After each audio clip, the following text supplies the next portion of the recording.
It's a hot Tuesday here in Seoul. Hello and welcome to the program. I'm Moon Jae-in in Seoul. Coming up on today's edition of Business Daily.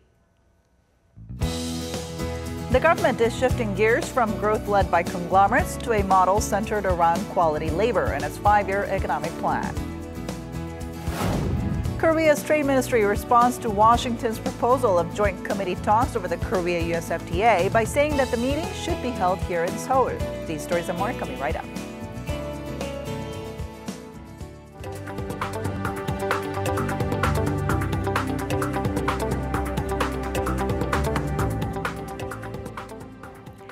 The Korean government is shifting its economic strategy to focus on raising wages, creating quality jobs, and ensuring fair business competition.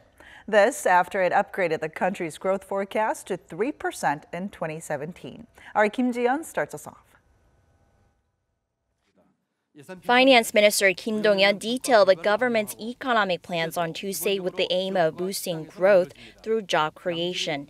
To do so, the minister says there needs to be a paradigm shift to resolve the chronic socio-economic issues of low growth and income polarization that stem from structural issues, and stressed the need for more inclusive growth that also values a fair distribution of wealth. He believes this will become the basis of boosting income and thus spending power of households, laying the foundation of a positive economic cycle that boosts employment and domestic consumption, dubbed the people-centered economy. While working on raising the minimum wage to 10,000 Korean won or nearly $9 from the current $5.80, the minister says the government will try to alleviate the increased salary burden on small businesses. He also said the ministry will lower the financial burden for households on housing, medical, and education fees to raise their disposable income. The minister also said the government will expand employment subsidies and improve the basic livelihoods of the people to match levels seen among its OECD peers in terms of income distribution. Next, the minister emphasized a fairer economy where all economic entities abide by the same rules and regulations for innovative and sustainable growth.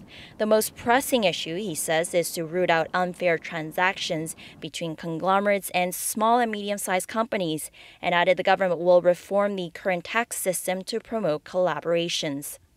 Related ministries are working closely together on tax reforms, including corporate and income taxes, so that it could be unveiled next Wednesday. The government has raised the country's GDP growth outlook to 3% this year from its previous forecast of 2.6%. It comes on the back of improving exports following a global economic recovery, higher employment figures, and higher consumer price growth that's expected to hover near the government's inflation target of 2%. Kim Ji-yeon, Business Daily.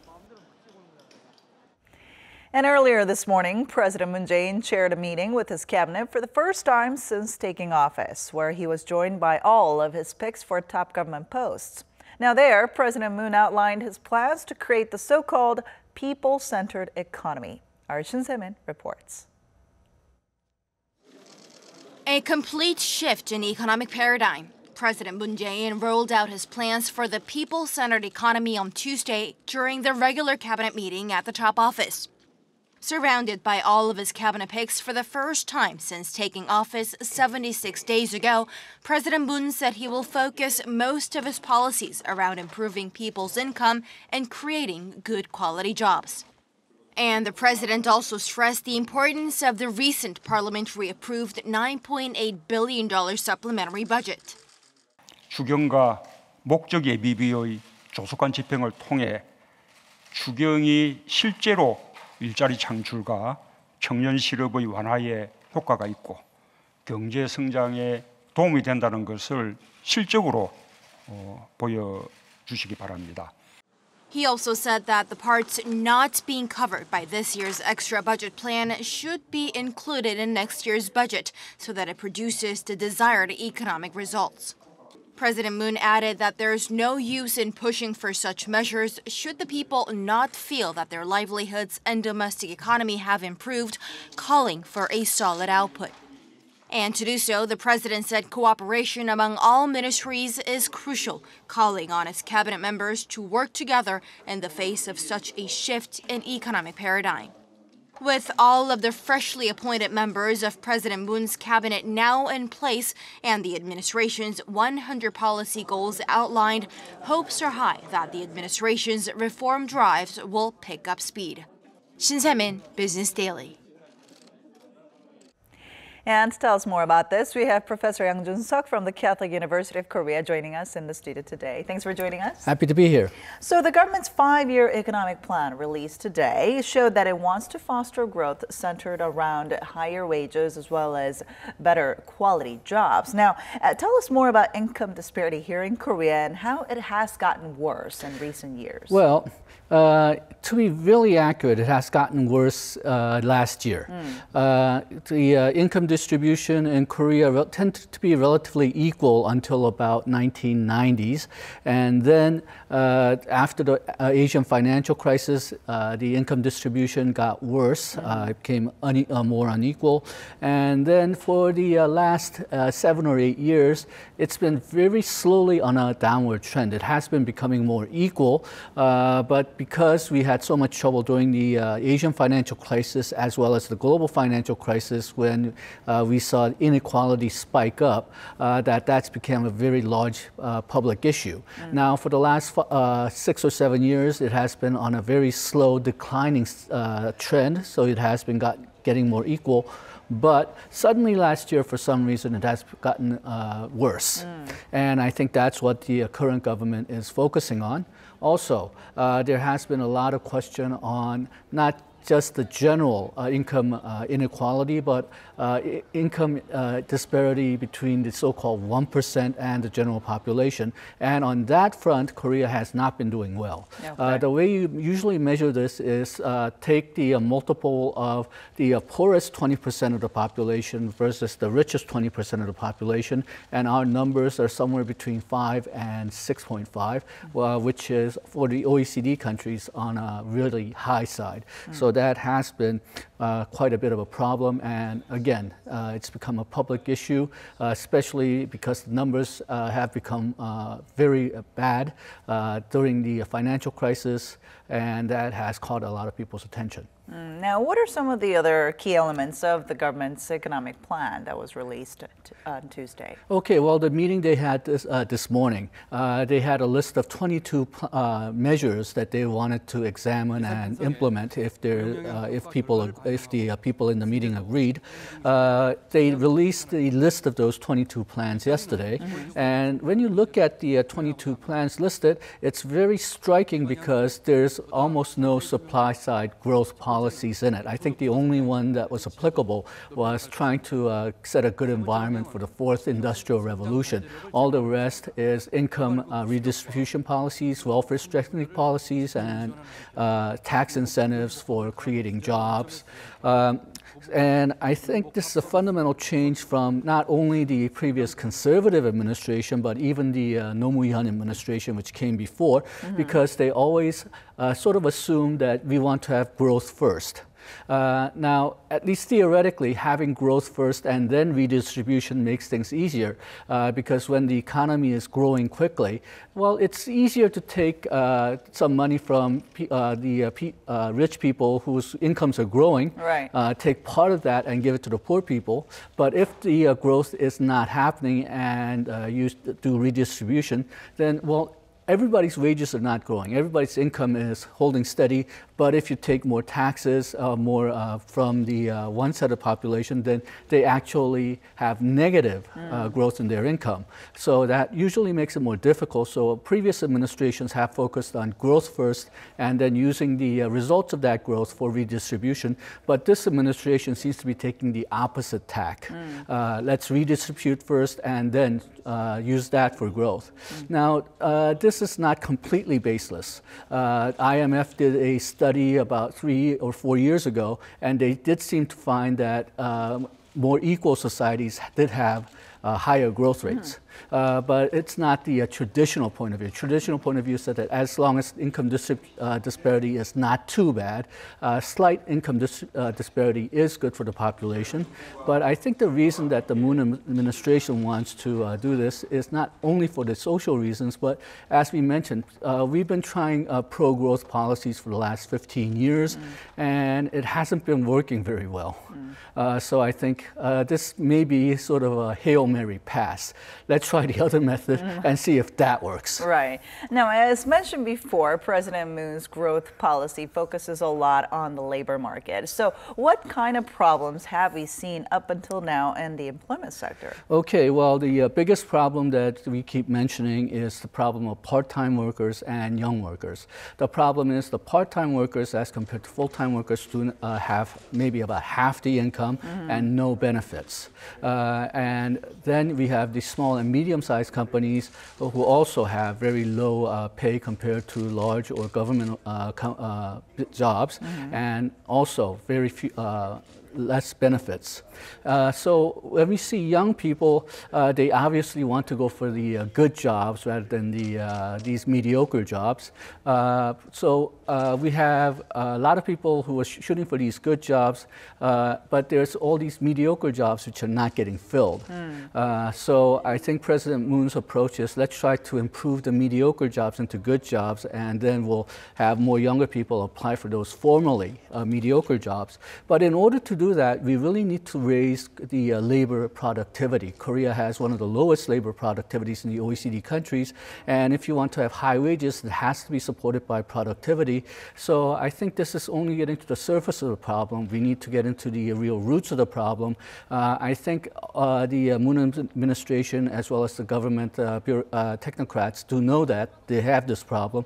Problem is it's not very approachable because there's a lot of social difficulties, political difficulties, and economically, the people who are already invested in the current system. Right. So it's going to be very difficult to change, but unless you improve the labor productivity, the increased wages, I don't think are going to stick. And also to facilitate the shift in the economic paradigm, I mean, the government is going to need a lot of funds. So in a corresponding move, the government is expected to make some changes to the current tax system. So what are your thoughts on tax reforms? Okay, well, they announced the taxes on so-called super rich, the highest income people, as well as the highest profit making firms.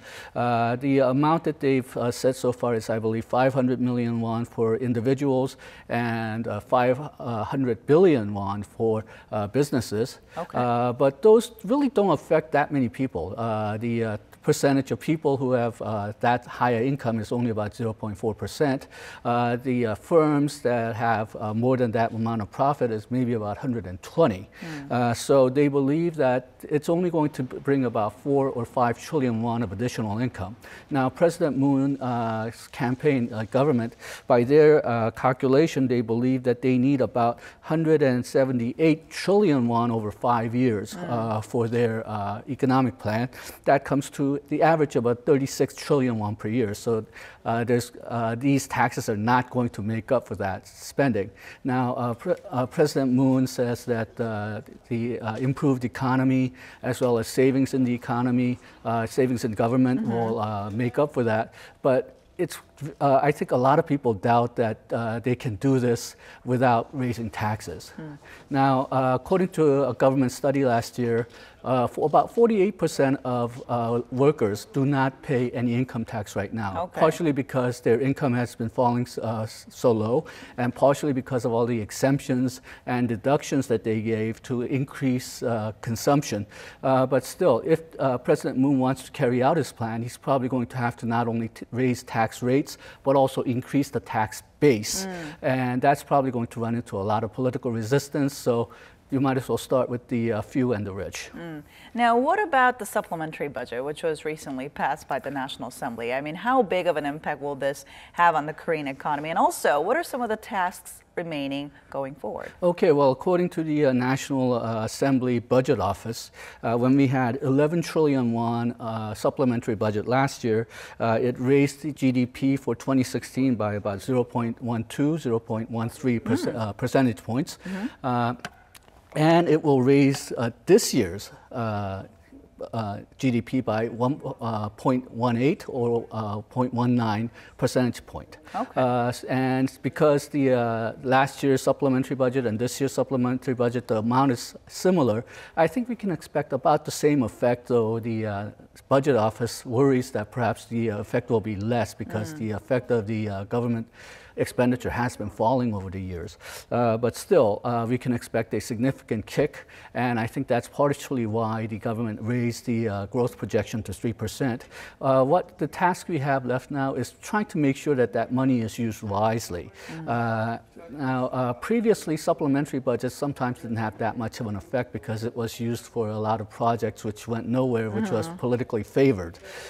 So we do need to make sure that this time the money is spent very wisely. All right, let's hope for that. Thank you so much for coming in today. Thank you.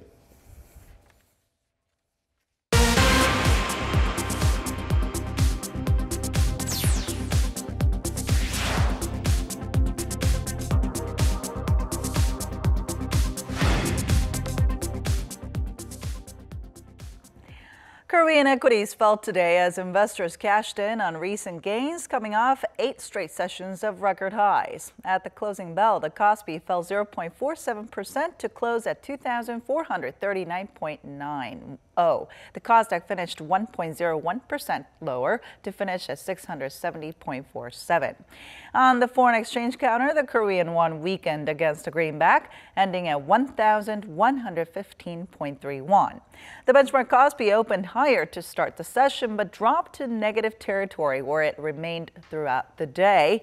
The main bourse was weighed by losses in large caps, with Samsung Electronics falling 1.69%, while SK Hynix tumbled 3.56%. Korea's consumer sentiment improved for the 6th consecutive month in July, hitting its highest level since January of 2011. The Bank of Korea's Consumer Sentiment Index stood at 111.2 this month, up from 111.1 in June. The central bank attributes the increase to a steady rise in exports, supported by a recovery in oil prices and global demand. A reading above 100 indicates that more consumers expect better economic conditions in the coming months than those predicting a downturn. Korea's second largest chipmaker, SK Hynix, is on a hot streak, estimating record-breaking profits in the second quarter on strong demand for memory chips. The company said today that its operating profit for the April to June period came to around $3.1 billion, a more than 7-fold increase on year. Sales came to nearly $6 billion, up 70% compared to a year earlier. SK Hynix said its record-breaking figures were due to booming demand and prices for computer server memory chips. The company added it expects to put in an even better performance in the second half of this year. Latest on the Korea-US FTA, Korea's trade minister has agreed to the proposed joint committee talks, but says the meeting should be held in Seoul, not in Washington. This coming in response to the U.S. requesting a meeting in August to discuss possible amendments to the trade deal. Our Kim Yo-sun reports. South Korea's trade ministry has suggested that talks on the Korea-U.S. free trade agreement be held in Seoul. In a letter responding to Washington's proposal of a special session of the Joint Committee under the KoreaUS FTA, which is largely regarded as the launch of renegotiating the trade pact, Seoul has agreed to meet with its counterpart. While refraining from directly mentioning renegotiating the bilateral agreement, South Korea's Trade Minister Bae-gun-gyu said he has proposed the two sides discuss the best way to work together to objectively examine, analyze, and assess the effects of the free trade deal. He added that the FTA has yielded great mutual benefits in the areas of trade, investment, and employment over the past 5 years. A renegotiation of the FTA has long been anticipated as President Trump has called it a horrible deal that has damaged the U.S. economy and hurt American workers. On July 12th, the U.S. Trade Representative proposed a joint committee session be held in Washington in August to review the possibility of revising the FTA in order to address the issue of imbalanced trade between the two countries. Kim Yo-sun, Business Daily. Dozens of business leaders from 10 Asian countries converged in Seoul this week to consider growth innovation that will lead the region's future economic expansion. The 2017 Asian Business Summit was held in Seoul on Monday and Tuesday, which marks the first time that Seoul has hosted the gathering since it was launched in 2009 under the leadership of Japan's Federation of Economic Organization. Hosted by the Federation of Korean Industries this year, FKI Chairman Ho Chang-soo underlined Asia's potential to lead future global growth given the complementary aspects of its member countries. He said Asia's advantages include Korea, China, and Japan's manufacturing technology, India's software industry, and young talent among ASEAN countries. Foreign direct investment in Korea's free economic zones hit a record high in the first half of the year, more than double the figure from the same time last year.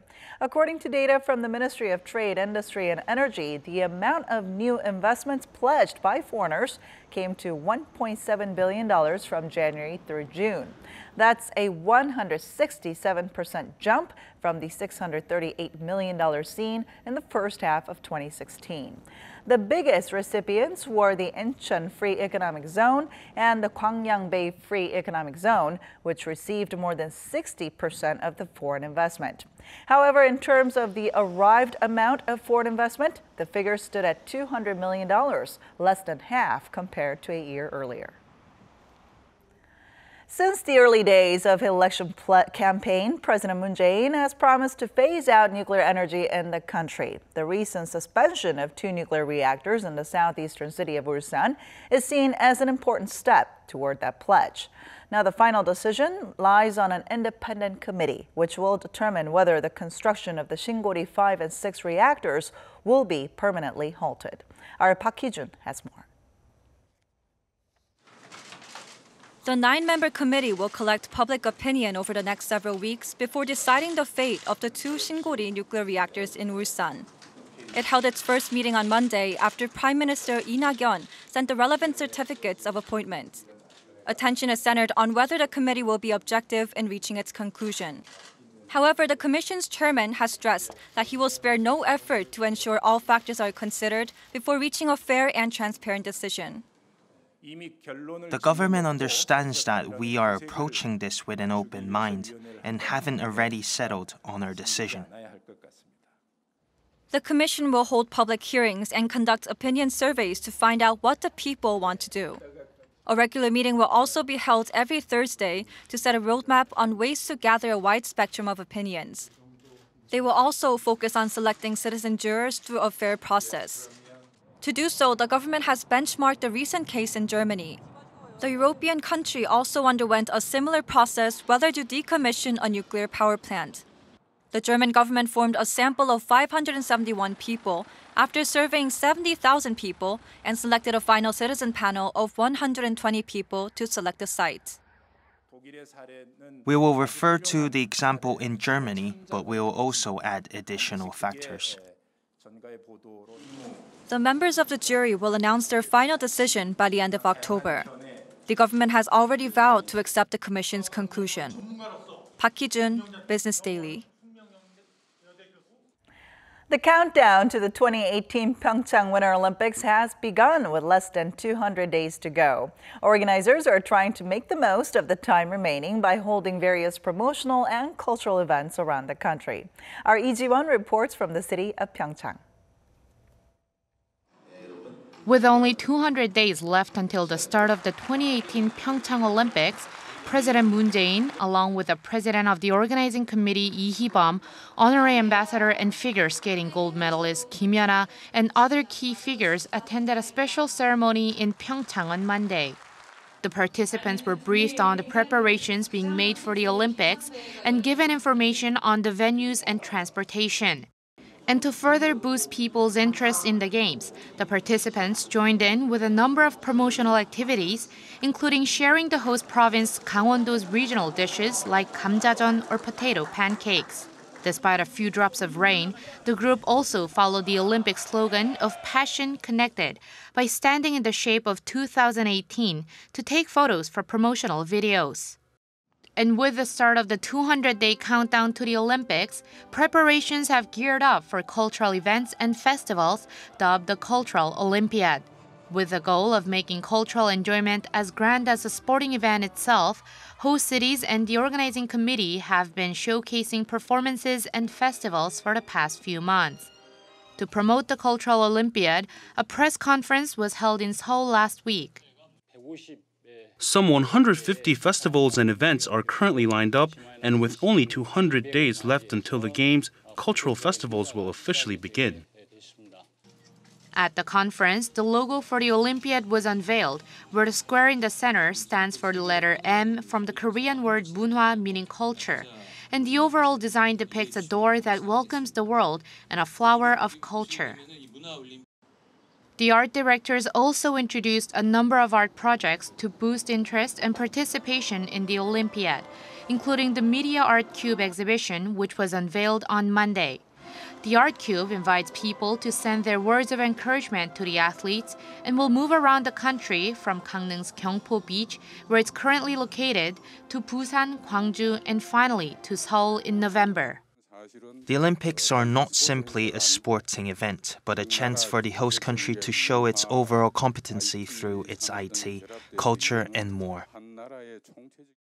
With the country hosting its first Olympics since the 1988 Seoul Summer Games, the organizers and everyone else involved are striving to make sure everything is perfect before Korea welcomes the world to this winter's showcase event. 이지원, Business Daily, Pyeongchang.